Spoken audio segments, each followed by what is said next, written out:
চলছে অষ্টাদশ লোকসভা নির্বাচনের প্রচার। ইতিমধ্যে 2 দফায় ভোট সম্পন্ন হয়েছে। তারই মধ্যে আজ পূর্ব বর্ধমান জেলায় জামালপুর ব্লকে বর্ধমান পূর্ব লোকসভার প্রার্থী ডক্টর শর্মিলা সরকারের সমর্থনে আজ জামালপুর শিবি মাঠে প্রকাশ্য নির্বাচনী জনসভা অনুষ্ঠিত হলো।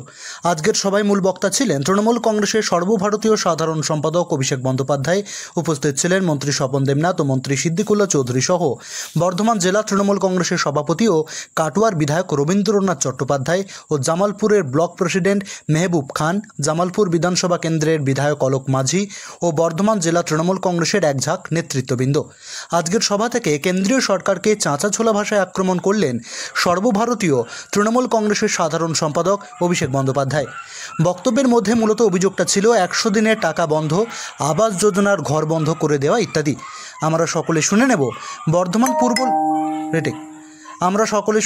বর্ধমান পূর্ব লোকসভা নির্বাচনের আজকের ডক্টর শর্মিলা সরকারের সমর্থনে নির্বাচনী জনসভায় তৃণমূল কংগ্রেসের সর্বভারতীয় সাধারণ সম্পাদক কী বার্তা দিলেন। পূর্ব বর্ধমানের জামালপুর থেকে ফাইজুল শেখ ও Subrata Chakraborty report, MBS news. জয় বাংলা, জয় বাংলা, জয় বাংলা। সভামঞ্চে উপস্থিত জেলা বিএনপির সভাপতি রবীন্দ্রনাথ চ্যাটার্জি সহ আমার পূর্ববর্তী বক্তা স্বপন দেবনাথ সহ সকল বিধায়ক, সর্বস্তরের নির্বাচিত জনপ্রতিনিধি, দলীয় পদাধিকারী, সর্বোপরি যার সমর্থনে আজকে আমাদের এই জনসভা তৃণমূল অধিকারকে সামনে রেখে লড়াই করুন বন্দী।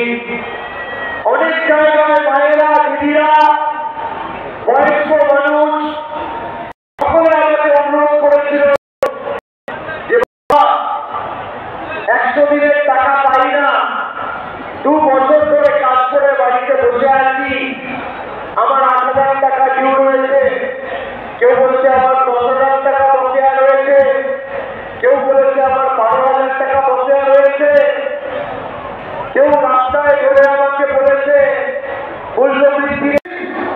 আগামী দিন বহিরাগততে বাংলা বিরোধীদের আবার আপনার সকলের প্রার্থী, মাওবাদী মানুষের প্রার্থী জোড়া ফুল প্রতীক চিহ্ন নিয়ে আপনাদের সকলের আশীর্বাদ পাত্র করে লড়াই করছেন। আপনারা ডক্টর শর্মিলা সরকারকে 4 নম্বর বোতাম টিপে আগামী দিন জেতাবে।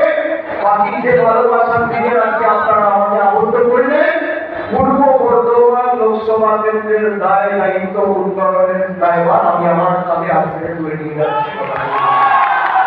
অনেক ভালোবাসা।